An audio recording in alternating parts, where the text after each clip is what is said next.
Forward in 1 Thessalonians chapter 1 and 2, Paul stated how he made mention of them in his prayers.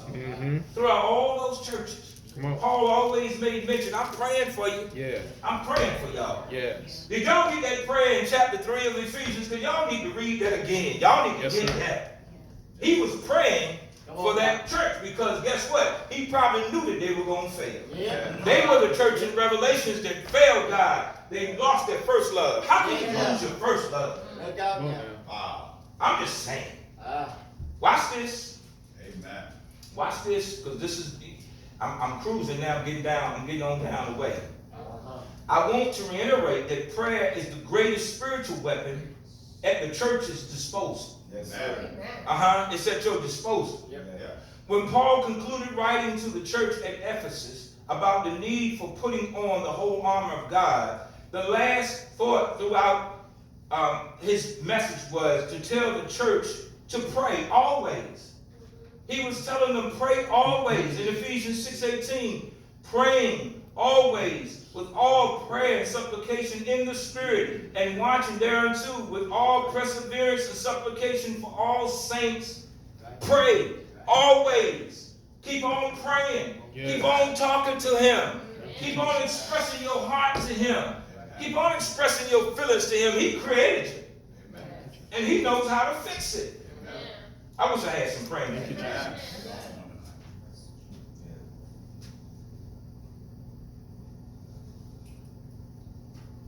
No children will be fit for spiritual warfare who does not understand the necessity of prayer. You will fail every time. Listen, Satan will smack your head off. I'm talking about if you don't have a prayer life, you need to get one today. Because Satan will smack your head off. All he's waiting for is an opening. All Satan is waiting for is a crack in your arm. You get in that crack, and he'll take a foot. And when he take that foot, he'll come all the way in, like a villain, like a gangster. And he'll take over. And the next thing you know, you'll have about 10 knots on your forehead. And so you'll have to comb your hair over your forehead. So you have horns growing out on your head. Because them would have smacked horns all across your head. You can't even hide it, get away from that. Put a wig on. Because you got smacked horns across your head. Because you don't have this prayer life with the sovereign God of the universe who can protect you. I'm telling y'all right now. Hey, look, I'm telling y'all. He'll do it. Won't he do it? Yes, he will. Help us. Yet many of us have tried to wage holy war against the devil without constant prayer and supplication to God. C.S. Lewis, which was a preacher and a writer, wrote this. He says, if God had granted all the silly prayers I've made in my life, where should I be now? Gracious. Prayer is placing ourselves in the presence of God to receive from Him what we really need, not what you want. Amen. Don't get it twisted. If you're trying to figure out as to why you don't have what you want, is because the scripture clearly tells us in Philippians that He will supply all of your needs. 4:19. That's right. According to His riches and glory in Christ. It ain't nowhere in the Bible that He said He'll give you what you want. It's nowhere in the Bible. If you never find it, and I've been reading it for almost 30 years, show it to me, because I've never seen it. Right. But He do say He'll supply all your needs. Yes, sir. Now He'll give you what you need. Now, because it's in there. That's right. Our highest privilege is to take to God. Our highest duty is to listen to Him. When we take it to Him, listen to Him. Don't get up without, look, don't just rush up. Okay, Lord, I spent 2 seconds with you. Is that good? All right, I got to go. Listen out for His still small voice. He might have something to say to you. You might get up too soon and you miss the whole blessing that you could have had. Spend some time with Him and make that time valuable towards Him. The Bible tells us to make our requests known to God, Philippians chapter 4, verse 6. And now is the time for the saints of God to return to take the mantle of prayer and fasting over. God is calling us to a deeper devotion, and a greater awareness of his presence and his power. You ain't gonna get it without having a conversation with him. You're not even gonna know him without having a conversation with him. Amen. It's time to pray. Yes, it is. And let me leave you with this poem by Pharaoh. Pharaoh wrote this poem. He says, we grasp but a thread of the garment of prayer. We reel at the thought of his infinite care. We cannot give of a God who will say, be careful for nothing, in everything pray. Be careful for nothing, in everything pray. Amen. The Father knows the things you have need of before you ask him. Matthew chapter 6, verse 8 says. I don't know about you today, Jesus. but I preach until I come back from Brazil. You need to pray. Come on then, Doc. And we don't just need to pray personally and ask them for personal things.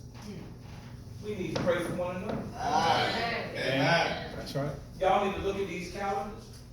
Felicia is adamant about getting these calendars in here on time. No, I ain't no excuse.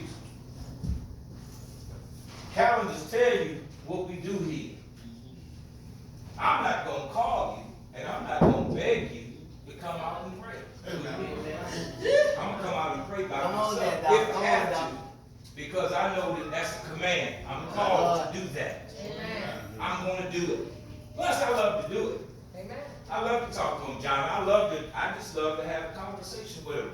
I feel, when I'm in here, no noise. Everything is quiet. Amen. All I can get is that old furnace system going. I can get on my knees. I can clear my mind. I can be at ease. I can be at rest. And I can enter into his presence. And he always hit me. I mean, listen, let me tell you something. These last couple of months, I've experienced the hand of God like no other time before. All this stuff that y'all see and what you sitting on, this comes from prayer. He is Come on, Doc. praying. And God would just do something with this little church. Lord. And he's already, and he still ain't finished. That's the thing. He's not done. Because he still want to do something with us. He's given us all this freedom. We have the freedom to come out here and worship. We have the freedom to come out here and pray. We have the freedom to come out here and encourage one another and talk to one another and build each other up. If you ever felt like you was all alone, and you ever felt like you was discouraged and you were frustrated and disappointed, that's probably because you're trying to handle it by yourself. You've isolated yourself. And the scripture clearly says, no man is nigh unto himself. The Hebrew writer even goes on to say this: make sure that you assemble together. Don't stay home and watch T.D. Jakes, because guess what? T.D. Jakes is telling you get ready to go to hell. Because he might be going this out. He's monolistic. I know y'all don't know what that means. He don't really believe that it is spirit. He talks about the Father, he talks about the Son, but he leaves out the prize. But y'all know that the Holy Spirit is the prize. Y'all want to sit home and watch Joyce or Myers, and y'all want to watch Kenneth Cope and all the people. They are all going straight to hell with gasoline draws. Come on now. Going up. And the reason why is because they're not preaching the cross. They're not putting people to Jesus Christ. They'll tell you that you can have money. They'll tell you that God wants to bless you with a nice car, a nice house. You can live in a gated community. You can have good education. You can have designer clothes. They'll even tell you, look, you can have a little jet just like me. And they'll tell you this too. Put your hand on the TV. And if you got a problem in your body, pray to the Lord and you'll be healed.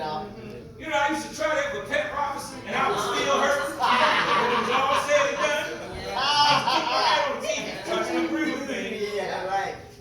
I'm still hurt. I'm still hurt right now, Felicia. All those people just came over and told me, let me lay hands on you. Let me pray for you. And so afterwards, well, how you feel? I'm still hurt. Praise the Lord. I'm still going on. Anyway, I'm just saying. I'm just saying. I believe he's going to heal me. I'm still going to Brazil. That's right. Amen. Hurt Because I believe he's going to do something when Yeah, I get over there. yeah, It's going to be a little yeah. child. It's going to be a pastor. Lord.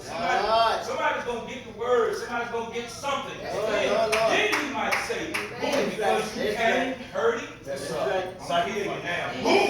That's right. Boom. I come out with this thing dancing.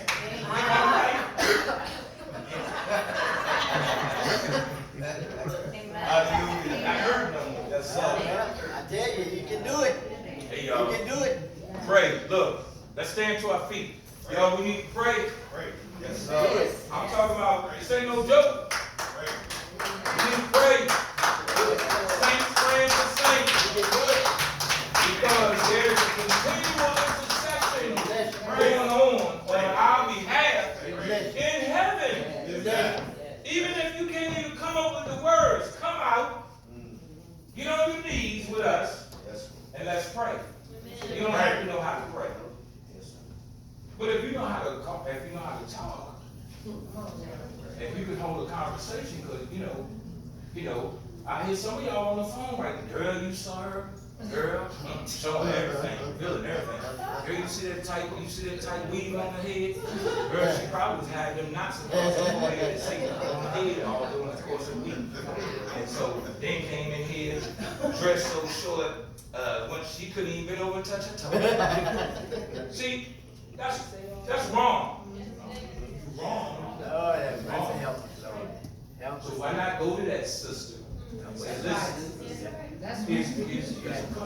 Maybe that's the only dress that she has.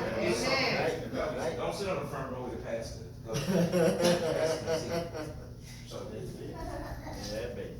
and you do it in love. Amen. You do it in love. You know what I got a pastor friend? He's coming here Friday night. This cat is so funny. He's an Italian, and I'm gonna cut it off. But he got toothbrushes in his bathroom. He got jar toothbrushes in the bathroom. Amen. Listen. And that's not something, but if people probably get a little target or whatever, brand new toothbrushes in the pack, in the jar, in the men's bathroom. I don't know what's in the women's bathroom. Y'all probably got a whole bunch of stuff. I'm just saying. Toothbrush. No, and all that's saying is, if you, that or, without you hurting somebody's feelings, embarrassing somebody. That's why we have to pray for people. They don't need to gossiping and talking about folk. Amen. That's why they ain't in the church. Talking about it. You're looking at them strange. Why are you looking at them strange? That might be all they got. Okay, so if you're looking at them strange, what you need to do is go in your closet and pull something out. You got a pair of shoes in the house, give them a pair of shoes. Give them a purse, give them a nice little outfit or something like that. It ain't gonna hurt you. You still got the tags on it. You got that 5 years ago. You still ain't going. Now you can't wear it because you got too big.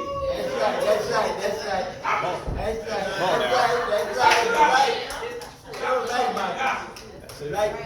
Pray for people and help people. Help.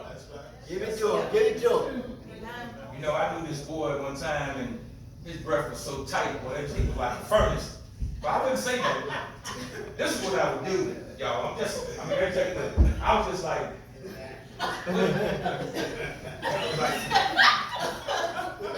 I was trying to. And I was like, yeah. And I said, you know what? I'll pop me a mint. I said, hey, that thing didn't help him that much, but guess what? It killed that dragon a little bit. It helped me out. You just offer. Now that thing was a first. That was a shit right me